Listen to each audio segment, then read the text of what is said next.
Your device is requested to listen to the Two Factor podcast. Hello. Welcome to episode 3 of the Two Factor podcast. I have Lauren Hunter with me today, a matchmaker representing Melbourne and Cinqe Australia with a passion for connecting high caliber singles and works specifically with VIP and elite singles. Thank you so much for joining me today. How are you feeling? Thank you for having me. I'm very blessed and grateful to be here. Awesome. Now, I know we talked a little bit before when we were just like having a chat, having a yap, that we want to present some more unconventional tips for today. So I've got a bunch of questions and we want to just really get the juice in terms of the dating world, relationships, and essentially marriage as well. Yes. Now, my first question for you, Lauren, is the hot take. What is your hot take on the modern dating world? Well, it's obviously changed dramatically even in the last few years, let alone the last decade or two. So things are different for single people. There's a lot more choice, obviously. Mm-hmm. But in saying that, I don't want singles to think, you never ever to lose hope because there is so much choice. Everyone eventually does meet their person. It just takes time, patience, and a process. Mm-hmm. And I think you need to be really intentional when you're being single and dating. Mm-hmm. And generally just a really good person. Okay. Can I talk back about intentional? What do you mean by that? Because I feel like people say like, I just want to find my person, or like, I just want to now date for marriage. Is that what you meant by intention? Like, what do you mean by intentional dating? Everyone has intentions in everything that they do. And I like having goals and intentions in everything I do. But dating's a holistic approach in my opinion. So you can't just pray and wish. You need to go and do. And it takes intentions, plans, thoughts, and our subconscious mind is actually 90% stronger than our conscious mind. And I feel that if you're thinking positively, yes, but your subconscious is like, I'm down and out and I'm never going to meet someone, I just keep swiping, you're actually manifesting that. Yes. So intentions are everything in your job, as a parent, as a friend. Having good intentions and a positive outlook can get amazing results. Okay, awesome. Can I ask, what would be like some ways to train your subconscious in that way? Like people talk about affirmations in dating. They talk about having a vision board as well to attract the sort of partner that they want. I know on TikTok they do like these like almost like witch-like rituals where they create these potions, and in some ways that's like activating the subconscious. What would be your take on that?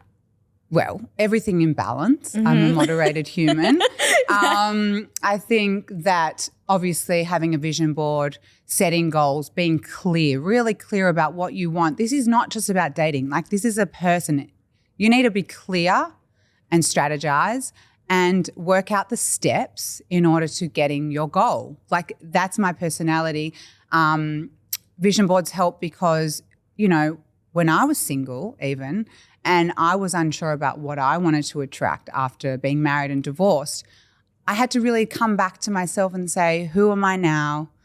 What do I want? And look in the mirror, see what I'm attracting, and be the best version of myself to get the partner that I wanted. Mm-hmm. And I made a very clear list and I visualized that. I visualized walking down the street, waking up and going around the tan and reading the paper and having my fruit bowl. Yes, as you should. That was my goal, and that was my intention, to have a simple, holistic, wholesome partner. And luckily I found him because, but like I say to my mum now to this day, where did he come from? Like I didn't expect it. And she said, he fell from the ceiling, he fell from the sky because you were doing all the right things. Mm-hmm.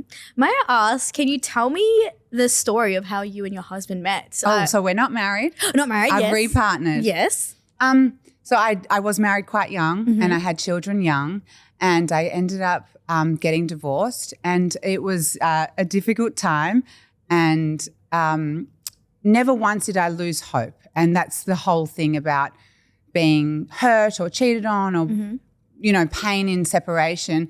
My mum also said to me, because I refer to her a lot, that if your kids are okay, you're going to be okay. Men will come later. And so I took that on board and I looked after my children. But I also met a guy. So I had a husband, a boyfriend, and then now my partner. Okay, yes. So I've been on lots of dates.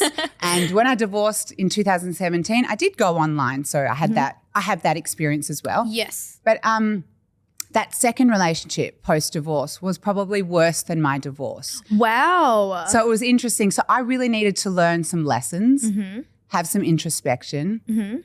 Like I said, look in the mirror and say, what am I attracting and what am I doing to get these men that are not appropriate?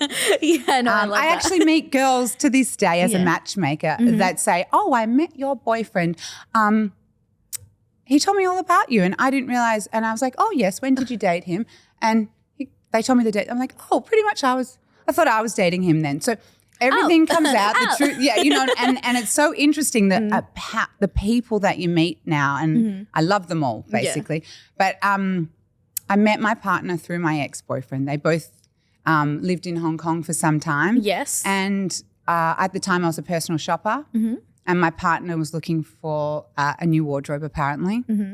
Oh, I'm not sure. I love that. It's like there's a song by I think Rascal Flatts. It's like God bless the broken road to that led me straight to you. I don't know. It's like that's the lyric. Well, and yes. It kind of sounds like exactly what that song embodies. I wasn't looking, or you know, and I didn't think he was appropriate. Yeah, not appropriate. I wouldn't have swiped him. Yeah, no. But we are a really great compatible match. Yes. He's a very I actually would say that if I went through my list post-marriage breakup with the other one, he ticks every single. I'm so I would say happy for you. 90%. And let me also be honest that no one's perfect. I'm not perfect. He's not perfect. The relationship is not perfect.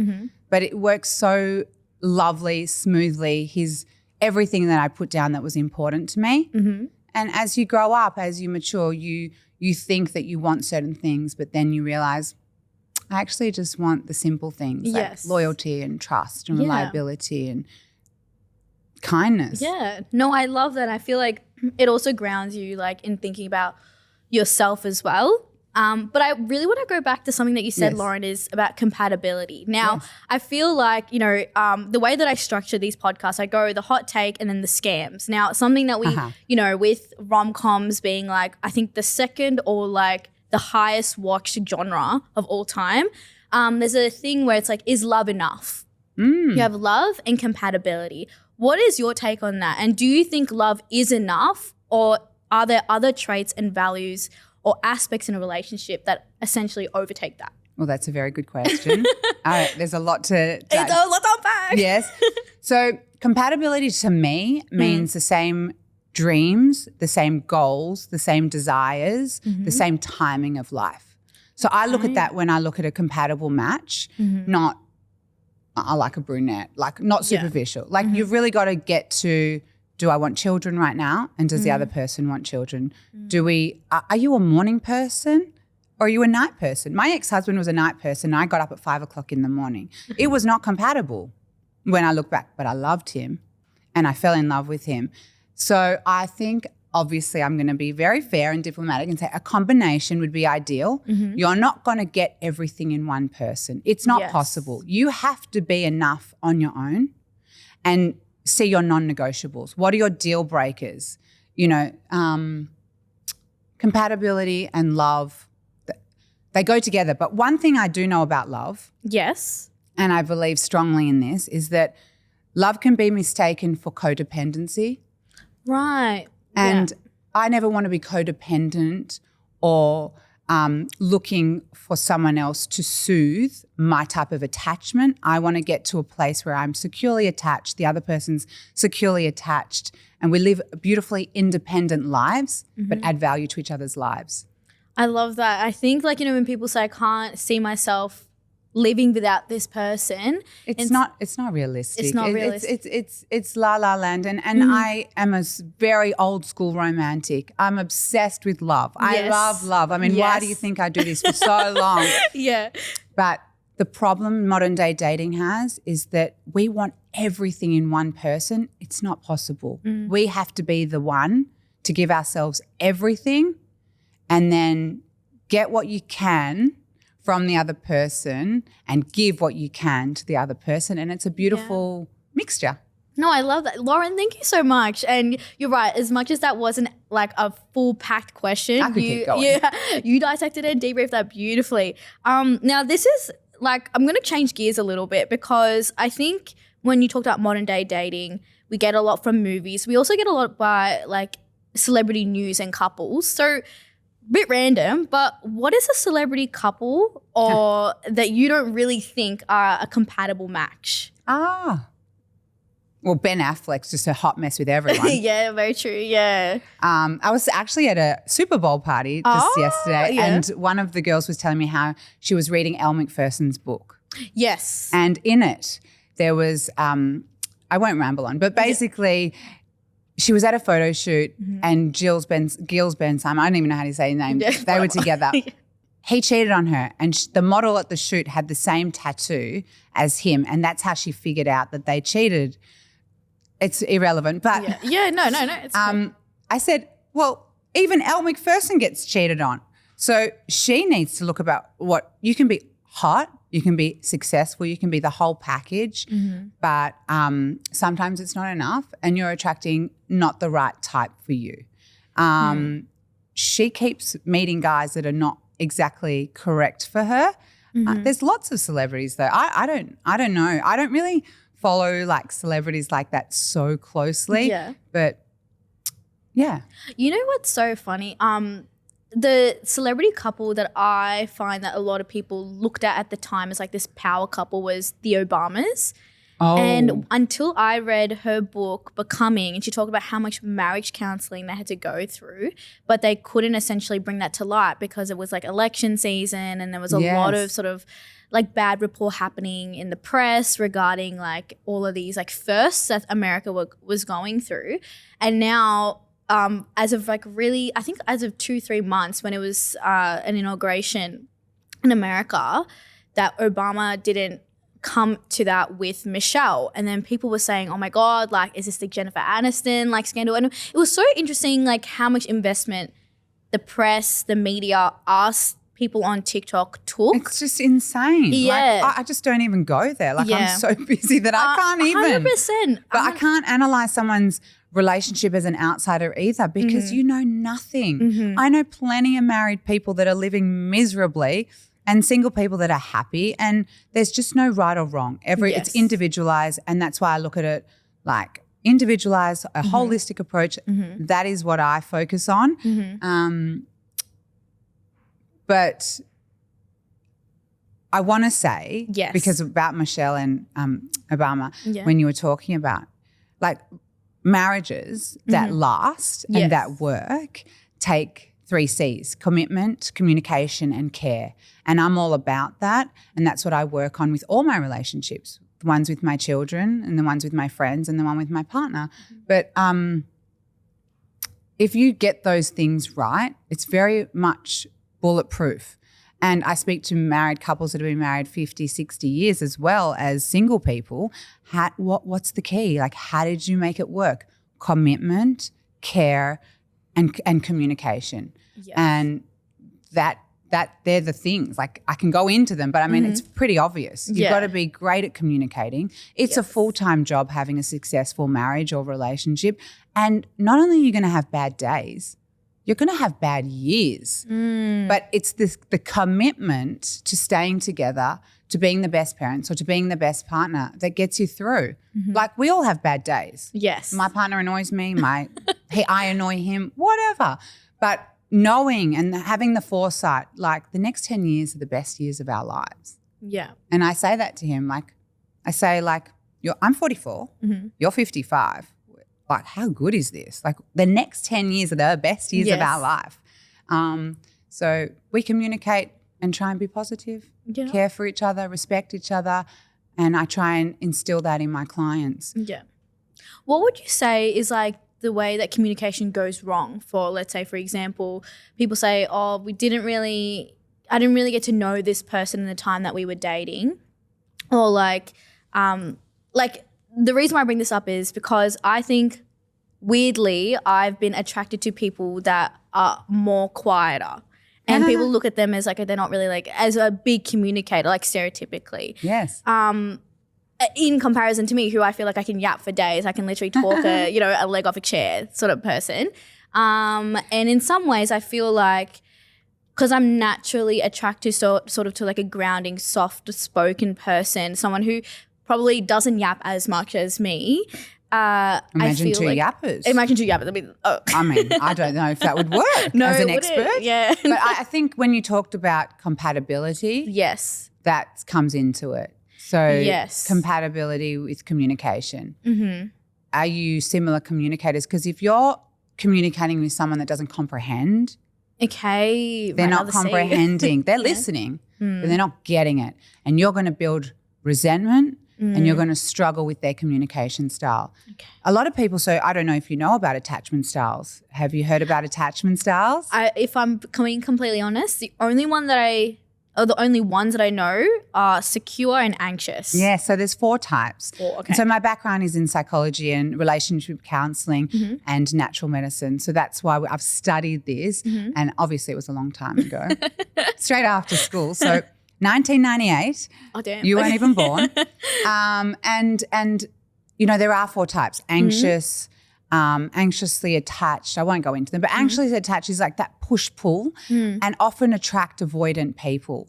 And so they're not compatible because one's pushing and one's pulling, and human nature, it just causes friction. So people need to think about what type of attachment style they have. And this comes with introspection. It comes with maturity. It comes with dating. And, you know, they're looking at on a first date the spark. I'd be more concerned with like, how are you texting me? What's your communication style? Yeah, true. Like, how are you treating me? What are you talking about on the first date? Yes. Like, if you're love bombing me and calling me babe, I'll see you. I'll see you at 7, babe. No, I'm like, if I'm honest, I actually don't like being called babe. oh, No, I don't like it. That pet name like doesn't sit right. It I'm makes not me your feel icky. babe. Yeah, I'm not your babe. Call I'm me your babe in 6 months. Yeah, literally. No. And you know what? Talk about first dates. What is the subtle art of a good first date? Honestly, because I feel like this is a very controversial I could go on for an hour, but I'm going to cut it short. Yes. First dates are seriously sitting there, not yapping the whole time, sitting there and looking at that person and finding out their morals, their values. How do they speak about their children? How do they speak about their job? How do they speak about their sister? Yeah. As in terms of a woman with a man. But I've got a man's point of view too, because, you know, I work with men. So they've got a different type of first date as well. So you have to think about who you're meeting. But I think keep it really neutral, have fun. Like dating is so fun. Like I'm already in a relationship. I'm thinking back like, I'd love to go on a date. How fun would that be? And everyone's dragging their feet. It's just this mentality like, that there's a stigma like it's not cool being single or it's okay. Yeah. Relax. You'll meet someone if you're putting out positive energy. But a first date is like just a normal chat like a friend, not an interview, not desperate like pick me. I'm not a pick me. No. I'm going to work out if you're for me. I'm going to work out if I like you.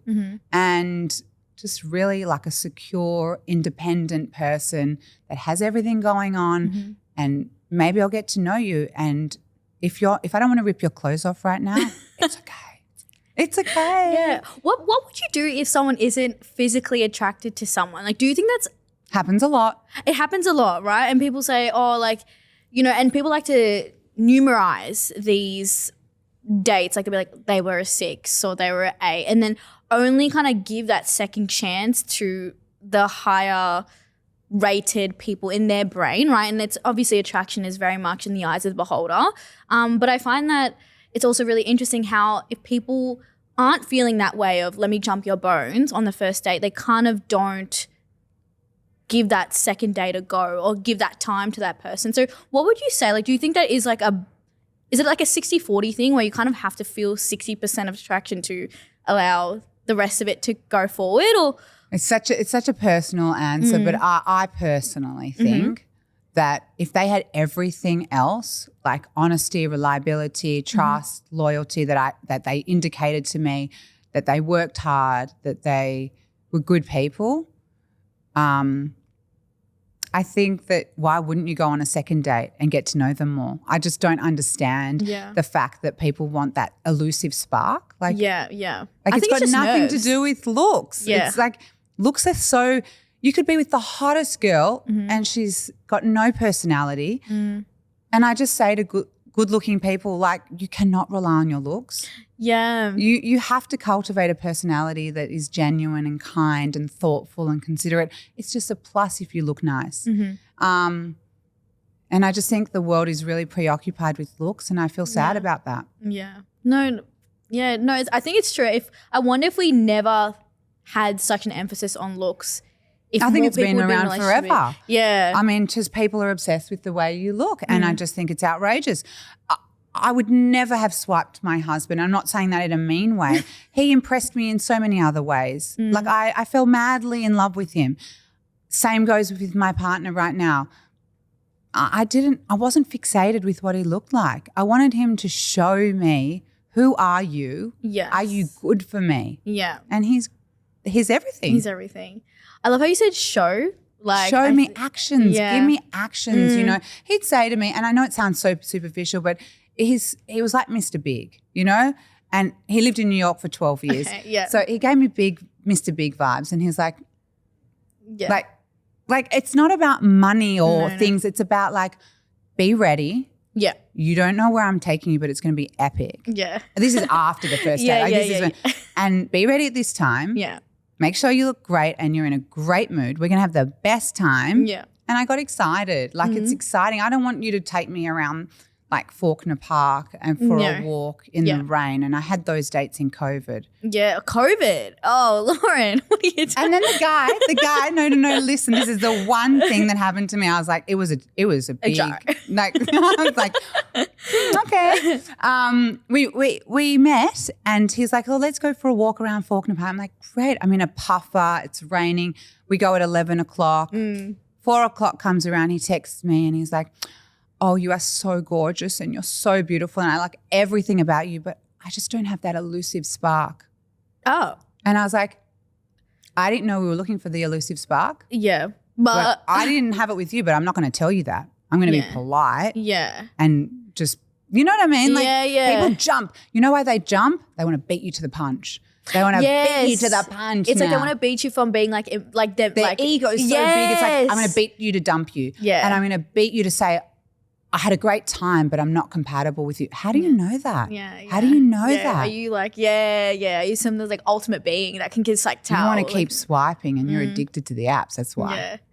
Yeah, it's actually so true. They are like, if anything, like that's what they are. It's a kind of form of gambling. It's addictive. Dopamine. Yeah, 100%. And at the end of the day, the apps are making money. Oh, yeah. The apps are making money to keep you on. Yeah, someone else is getting a bag. It doesn't matter if you match because they know you're coming back in 3 or 6 months. That's it. When they go, you know, Hinge is like, it's the app to be deleted. No. You know you've got a good marketing team. 100%. I was going to say, now, with the industry of matchmaking, what do you think people have the biggest misconception about it? Because for me, right, and I would love to share this with you, my parents actually had an arranged marriage. Love. And they have been together for over now 25 years. Obviously, I've seen the ups and downs, but when you talk about those 3 C's before, commitment, care, and am I right? And communication, I can't believe, like, without having the sort of time to date for so long, they were able to. That was like a non-negotiable for both of them. And I think in some ways it comes from the sense of, okay, divorce, particularly in Eastern cultures, is not a very common option for them. So they don't kind of think. They stuck it out. They tough it out. Yeah, they stuck it out, they tough it out. And then they have good years. Not so good years. Yes. But they're committed to each other. Yes. And when people say, like when my parents say, oh, yeah, we met through a matchmaker, they're like, oh, like that's a bit. Oh, they used a matchmaker. Yeah, because it's very common there. Yes. Yeah. So very common. And whether the matchmaker is a family member that's done a few, or it's like actually they have like a bureau thing where it's like you kind of put your name in and their network. But when they say that to some of their other friends, that's the first thing. So it's not a love marriage. So it's not. It's like, wait a second, Well, I think that's a fair point from back in the day. Matchmaking has evolved enormously. I've pretty much been a matchmaker my whole life. And I don't match, like, in saying that, I match girls with girls because I want them to be friends. I match my friend with my hairdresser. Like matchmaking is not just about romance, but I'm a giver like that. Like if someone says to me, hey, I love your top. And some girls say, oh, yeah, I bought it online. I'm like, oh, here's the link. Like I just want to give you so you are happy too, but that's my personality. I started matchmaking. Some of my friends got married. Some of them got divorced. And it was just a hobby. It was just a very, very fun thing. It gave me absolute joy. And I think my psychology and when I studied relationship counselling in 1999, I didn't know I was going to be a matchmaker. I just was really intrigued about marriages and divorce. My parents got divorced.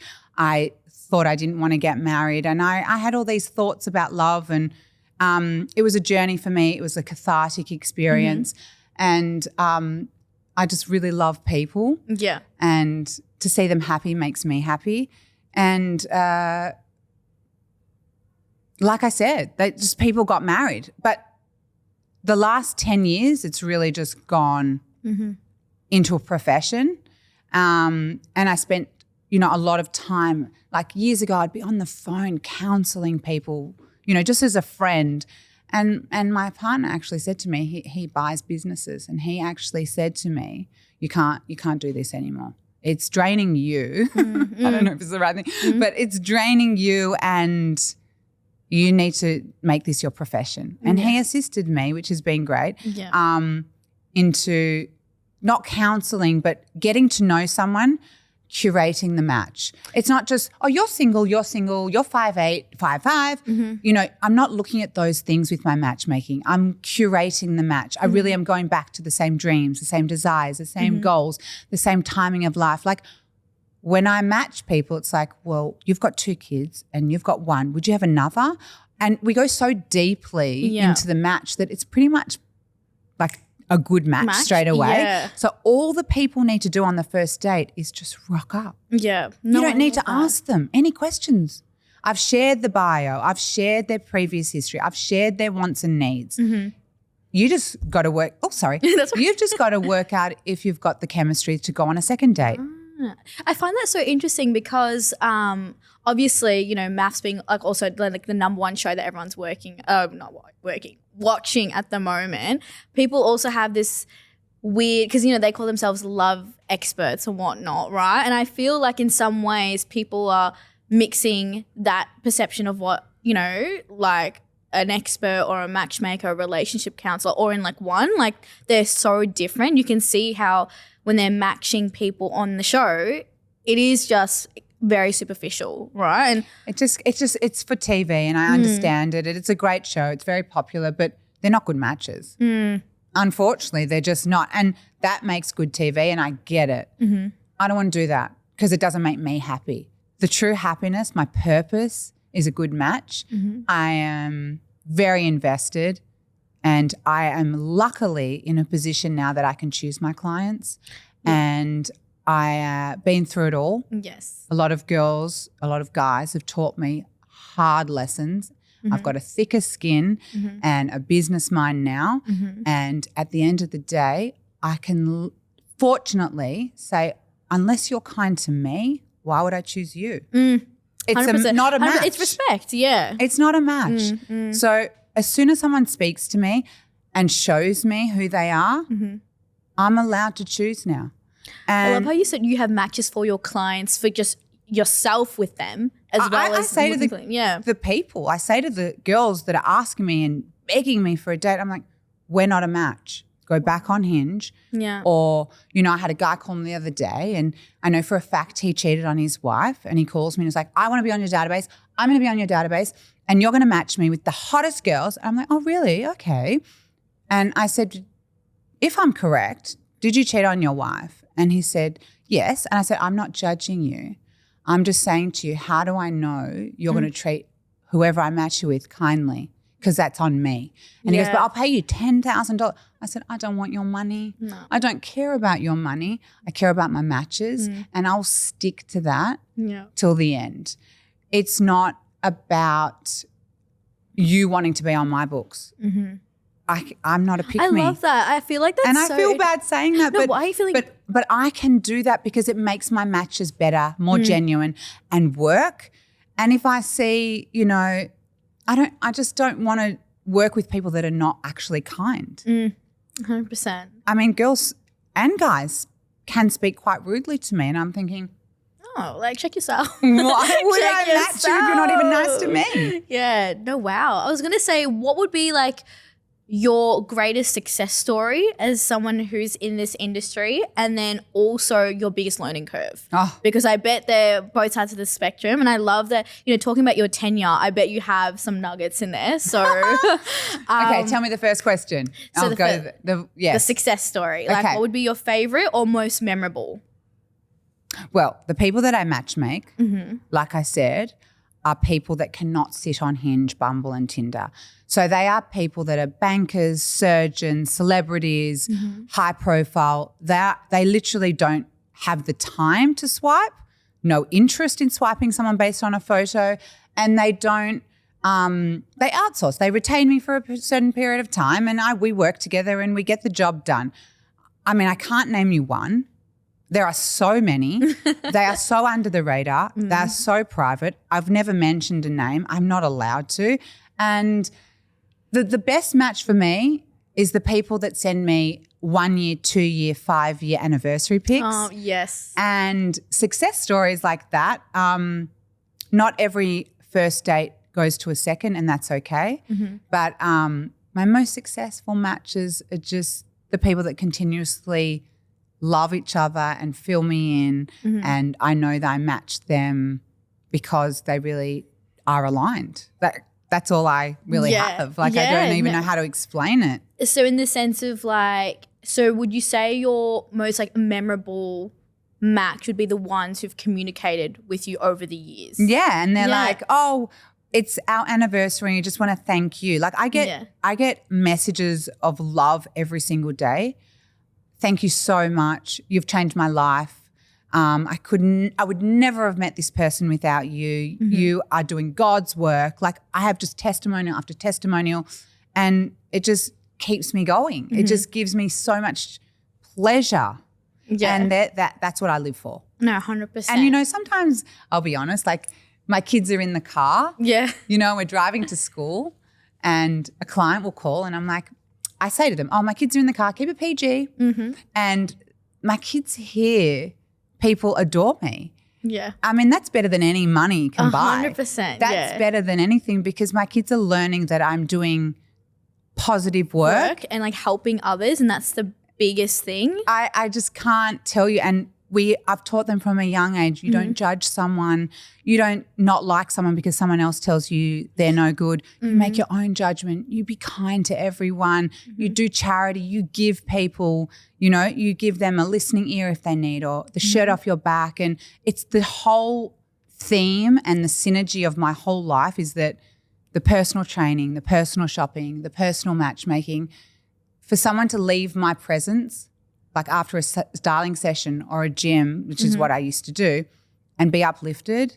That's the chase for me. That's my drug. High. Yeah. That's my drug. That. And yeah, the good matches, they come together with that, like that. Okay. Perfect. Second question. The second question, what's the not so great side of the, in the sense of like, what would be like your biggest learning curve, or where you've had an instance where it hasn't been the second 5 year anniversary, or people that kind of walk away after that first date? What would you say? The lesson is that I can't be too invested in those people. So I was, and I took it on, and I was very sensitive and very emotional. But that goes to show how much you cared as well. Well, that's it why affected me mentally as well. And so after, you know, sometimes I do get women and men come at me and treat me like a bit of a punching bag or a scapegoat for a not successful match. My job is introductions. I don't guarantee a match. That's up to you. And I had to learn that. That was my lesson, is that I can't make someone love someone else. I can't make them get married. I can't sell people. They got to do the work. Yeah. And the men have to do the healing as well as the women. Yeah. And all I have to do is think about who I'm working with and put them with the version that suits them the best. and not put too much pressure on myself because I have such high standards that it can kill you. Yeah. No. Like, it can kill you. Like if a match doesn't work, my whole world is gone. I'm done. Like I'm giving up. It's like, no. Imagine hundreds of good ones. And then like maybe, you got one you back. know, yeah. I'm not perfect. I'm not bulletproof and I'm not fairy godmother. But then again, it wouldn't, you kind of then are like, it solidifies the fact that they weren't a match for the service if that's the way that they were going to respect it in a sense, like literally disrespect. It's very hard to say to people that you know as an outsider are not doing the work but keep blaming you. Yes. Very hard for me to stay in my professional sense. Sorry. And, you know, I don't want to come across like everything's perfect for me. Yes. So that they get irritated. Yeah. No, I get that. You know, like, but then I don't want to dim my own light too because the things that are good in my life I've done intentionally and I've worked towards and good things happen. I really believe that good things happen to good people. 100%. And I am a strong believer in that. And I also think that no matter how developed we become as a society, AI and all the things, no matter how developed, people want love, affection and attention and they crave that. Yeah. No one wants to go to Paris on their own. No. They want a partner in the city of love coming into Valentine's Day. Yeah, I know. And you just got to be a good person and then really it's just a ripple effect. Yeah. It all happens for you. I love how we took a bit of a breather. Yes. Very nice. Now, you talked about if you're a good person, you've got a good heart, you'll attract those good things to you in regards to not just life, but more particularly in relationships. Yes. What would you say would be, as much as you can be a good person and put good energy out, what are some tangible steps for these happy singles that are actually wanting to be with someone now? Well, obviously, I'm not an app hater. You can go on swiping as much as you like, but I mean, I have a free database for singles that, you know, they can always join. Steps, just live your life authentically. Do charity. It never hurts. You can never have too much time to help people less fortunate. What else can they do? You know, just you like tennis, play tennis. You might meet someone at the tennis court. Yeah. You got a dog, go to the dog park, smile, look up. Stop looking at your phone all day long because you're missing opportunities. Yes. I make a point of my life to walk around all day, every day and meet 2 new people, either a man or a woman, be friendly, say hello. And I've got a partner, so I'm not you can still say hello to people. On my morning walk, I'm always looking up. I'm saying, morning. Why are people so closed and angry? And that's it's giving off those vibes. I mean, we're at a restaurant often and people are sitting together and just on their phones. I honestly, I know it's so typical, but it's such a hard thing to detach from your phone.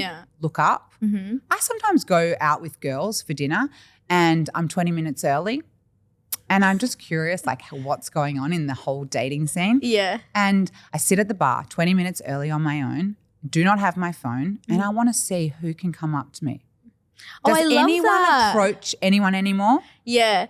You know what's so funny is that like when you came in earlier before and you're like, oh my God, like Aiden and I have just like chilled out and like, you know, now we're cool. I was like, that's such an, like imagine. It's hard for people and I understand it's really hard. It's hard. I'm not like that. I go up to guys in the petrol station. I'm like, how's your day? Are you married? And I'm not picking you up. I've got a partner and we've got 6 children. Like I make a joke of it.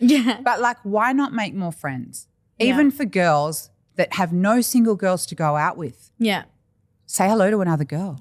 It's going to be okay. You might like each other and have similar interests and go for a walk together instead of on your own. I just think that people are really closed, really angry. Really angry. Really That's a really angry. good one. Like, That's actually I so just true. will not toot you on the road. Like, why is everyone tooting everyone? Literally. Like, do my noise pollution, bear. And they toot me. I'm like, have a good day. And they're like, No, I love that. It's just like being open in general. And I think it's like, you know, the quote, you miss the shots you don't take, like in the sense of, it's so funny because it's so scary and it's so simple. It's so scary. It's crazy to put your phone away. Like it's hard. Like I sat there for 20 minutes with no phone and I'm staring at four walls waiting for my friends to come. The worst that can happen is that no one comes up to you. I've still got dinner with my friends, so we have a laugh. But to train your brain to not touch your device is such a powerful thing because you're opening up to so much. You're opening up to the actual world in real life. Yes. You know, and sometimes I've done it a few times as an experiment, but sometimes, you know, someone will come up to me, oh, you're here on your own. I'm like, no, I'm meeting friends. And then we just start talking. And because I do love hearing people's stories, meeting them, learning about them, I make it comfortable. But for an introvert, it's so hard. It's so hard. I mean, I don't know if I didn't have a partner that I'd be able to go up to a guy and say, hi, how you going? Yeah. I don't know if I could. Yeah. But I do it. Yeah. Well, that's so interesting because would you say that you do face that with clients? Like you have all different types of clients that of that high caliber that would be some extroverted, some introverted. Do you say the same thing in the sense of like being open, trying to like say hello? Like for introverts, what would you say in regards to that Well, I would match advice? them with pretty much an introvert too. Okay. Not necessarily, but, you know, not someone too out there. I just tell them to give it their best. You know, don't sit in your house. He is not falling through your roof. It's just not physically possible. You need to be out of your house, having a coffee on your own, just a simple smile, just a little invitation for a little hello. Even if you're introverted, you can still smile. You don't have to be, hi, I'm Lauren, and be like a clown. But just really simple smile like, hi, how you going? I love that. It's also I think I saw it in another podcast somewhere, but it's like the person that got approached the most, they did an experiment at the bar, was the person who seemed the most inviting to talk to. And that starts with a smile and starts with a hello. It's not even like a big smile, like just a little like, I don't even know how to do it, but like just welcome newness, welcome difference. Even if he's not your type, have a chat. He might have a friend. He might have a friend. Like work out if they're single. Work out if they're married. Do not talk to me if they're married. And you're single. You start with that. And I feel for introverts in the dating world. Even a first date can be very daunting, and I understand. I really empathize, but you got to be in it to win it. I love that. Do. Lauren, thank you so much. You really I feel like whoever listens in will hopefully try to get off their phone pretty much. And I think being that sort of like lifelong learner and student in the sense of seeking opportunity, learning more things about yourself, learning in the environments you want to sort of hang out in and being more kind. I think at the end of the day, it's the simple things that really make great relationships sing, but also just not just romantic ones. Like you talked about before, with your kids, with your partner, with your friends. I think that's super important. And I've had moments where I haven't been kind and I haven't been genuine, and I put my hand up to not being always the best partner. You know, my marriage failed because I probably wasn't the best, and he wasn't the best, and didn't work. But as you grow up, or as you learn about what you want, like everyone says to me, I want kind and genuine and thoughtful and considerate. And the first thing I say back to them is, are you those things? Are you? What are you doing that's kind? And what are you doing that's generous? And I'm not talking about gifts, because I'm not into gifts. I'm talking about, are you a good friend? Are you generous with your time and your spirit? And you got to be what you want to attract. And only when I started being a really much better person and a better mother did better things come to me. So I really believe in it. Thank you so much, Lauren. Your device is requested to listen to the Two Factor podcast.